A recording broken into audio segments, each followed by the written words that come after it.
Hello and welcome back to this channel. My name is Muhammad, and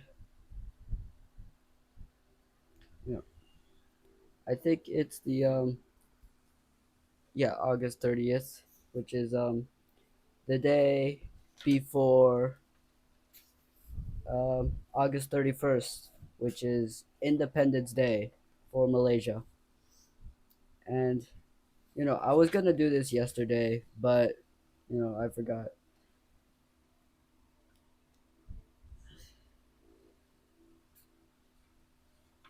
So, but today is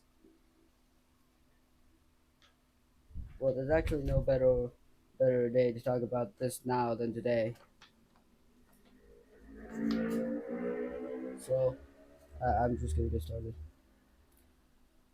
with this video. It's about the Battle of Pasir Panjang.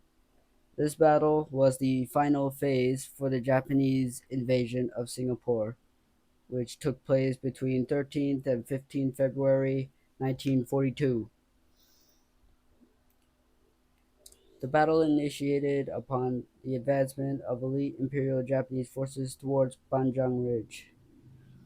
Now, earlier, the Japanese had landed 1,300 troops in northwestern Singapore near Saribon and had begun to move south towards Pasir Panjang and had captured Tunga airfield en route. And the overall amount of Japanese troops deployed to Singapore is 36,000. Yeah.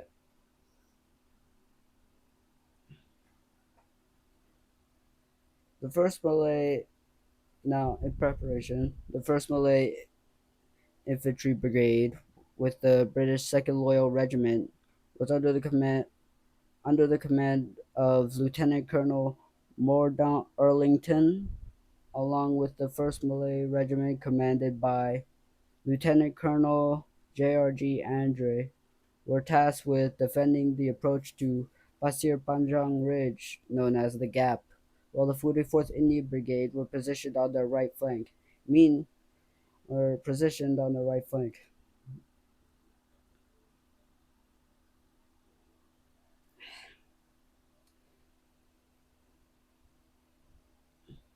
The first battle, uh, The first battle that occurred between the Japanese and Malay regiment happened on 13th February at around 1400 hours. The Japanese 18th Division started to attack the southwestern coast along Pasir Panjang Ridge and destroyed Ayar Raja Road. The Japanese 56th Infantry with artillery attacked one of the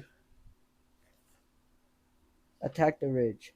One of the units defending the line was B Company of the Malay Regiment, which was forced to retreat due to heavy Japanese tank and artillery fire.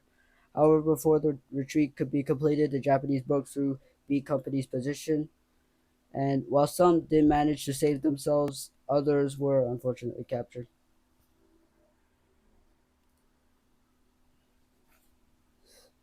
When the Japanese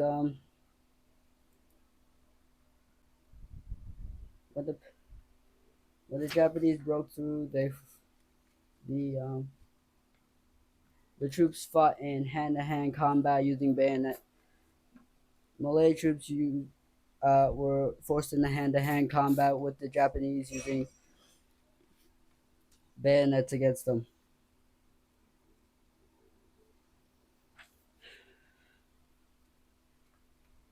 But the line was broken. This penetration led to the after dark withdrawal of both the 44th Indian and the 1st Malay Brigade to the general line at Mount Echo, which is a junction of Ayr Road and Depot Road around present day Buona Vista.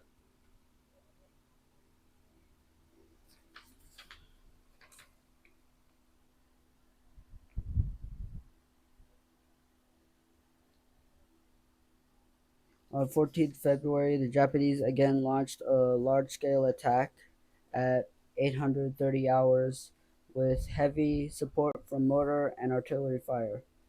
Despite suffering considerable casualties, the First Malay Brigade managed to a number a number of attacks. At 1600 hours, the Japanese launched another attack with tanks penetrating the defense.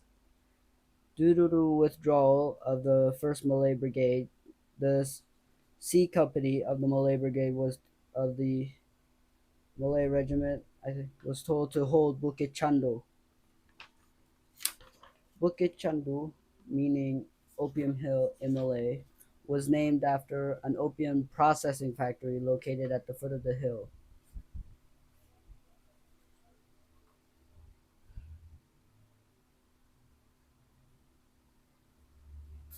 Bukit Chandu was a key strategic defense position for two important reasons. It was firstly situated on high ground overlooking to the northwest, and secondly, if the Japanese were to gain control of the ridge, it gives them direct passage to the Alexandra area just behind the ridge. It is it's the British military's main ammunition bases and supply depots, with one of their military hospitals and other key installations such as Normanton Oil Depot. Now, C Company's position was separated from D Company by a big canal, and there was oil that was burning in the canal, which flowed from the bombed out and severely destroyed Normanton Oil Depot. With the burning oil in the canal, it pretty much prevented any further retreat from C Company. The C Company was under the command of Second Lieutenant Adnan bin Saidi. He encouraged his men to defend Bukit Chandu to the last soldier.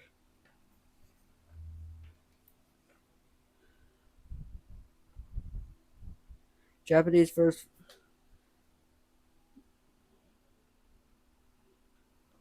the the Japanese first attempt at trying to take Bukit Chandu was to try and deceive the defenders by dressing as Punjabi troops, taking their uniform, uh, putting on, smearing their faces and skin with dirt, and wearing turbans and stuff. However, C Company saw through this trick, as they knew that the British Army typically marched in a line of three columns, while the Japanese were moving in a line of four columns.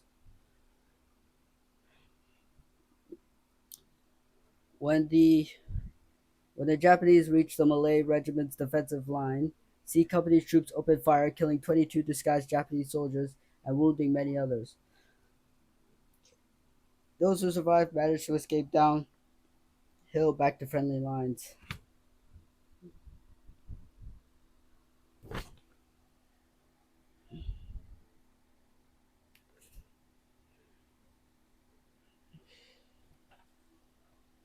2 hours later, the Jap-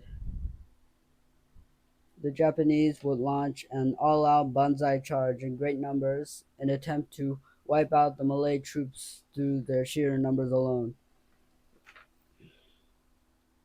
The attack conduct The attack was with artillery shelling and tank support. It overwhelmed the Malay regiment, and eventually the defense line broke. However, despite being greatly outnumbered and short of ammunition, with only a few grenades at hand and not many rounds for their machine gun rifles left, and without much needed combat supplies like bandages and stuff, the Malay regiment, despite all this, continued to resist the Japanese. Eventually, both sides would engage in fierce hand-to-hand combat using bayonets, as well as using bayonets. Lieutenant Adnan was terribly injured, but he refused to retreat or surrender, and instead encouraged his men to continue fighting till the end. However, soon the whole area of Pasir Panjang would fall under Japanese control. Adnan, who was badly wounded and unable to fight, was captured. Instead of taking him prisoner, because he refused to surrender, the Japanese continuously kicked and punched and beat him before tying him to a tree, stabbing him to death with their bayonets.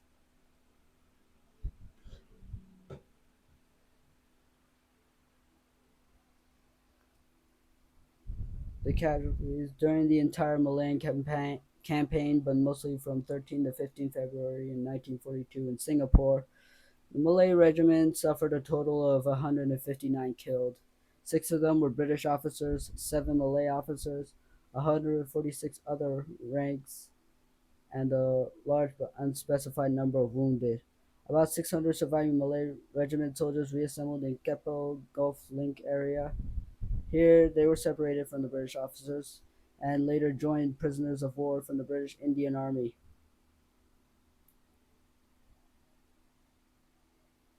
at the Farrer Park. It remains unclear how many casualties the Japanese had suffered. The Battle of Pasir Panjang, however, had very little significance purely from a military operation perspective. It wasn't going to be able to change the fate of Singapore, and it was only a matter of time before the British would surrender to the Japanese 25th Army. But the Allied units that were stationed there were simply tasked with defending the approach to the ridge. Instead, had to resist the main invasion force. Bukit Chandu itself is situated on high ground.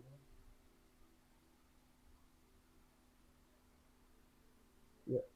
With the fall of Bukit Chandu, it allowed Japan access to Alexandria area, indirectly contributing to the Alexandra Hospital massacre.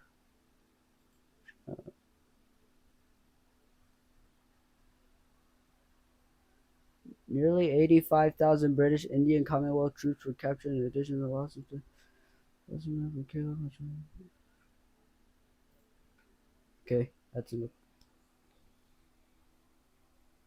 However, the la- the Malay Regiment's last stand on Bukit Chandu was is continued to be remembered, as well as Lieutenant Adnan Zaidi, who is described by many Singaporeans and Malaysians today as a hero for his actions on Bukit Chandu, as he encouraged his men not to surrender and instead fight to the very end. And in Singaporean and Malaysian school textbooks, he is also credited as the soldier who noticed the error in the marching style of the Japanese soldiers disguised as Indian troops. Fighting in Singapore during the invasion of Singapore will continue after his death and the subsequent British signing of surrender to the Empire of Japan at 1810 hours on 15 February 1942. Lieutenant General Arthur Percival said, "The Malay Regiment showed what esprit de corps and discipline can achieve. Garrisons of posts held their ground, and many of them were wiped out almost to a man." And on the 10th of February 2021, it was reported that on the day before, 100-year-old Ujang Mormin, the last survivor of the battle at Pasir Panjang and was a private of the Malay Regiment, had passed away in a hospital of Selangor, Malaysia due to the COVID-19 pandemic. Sadly.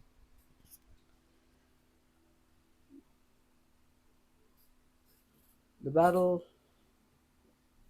this wasn't mostly the Battle of Pasir Panjang was the last phase for the Japanese invasion of Singapore.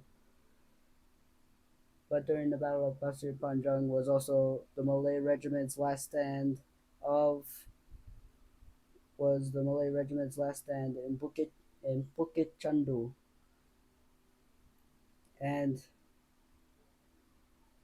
they've been forever memorialized as heroes in both Malaysia and Singapore, as well as Lieutenant Adnan. And yeah,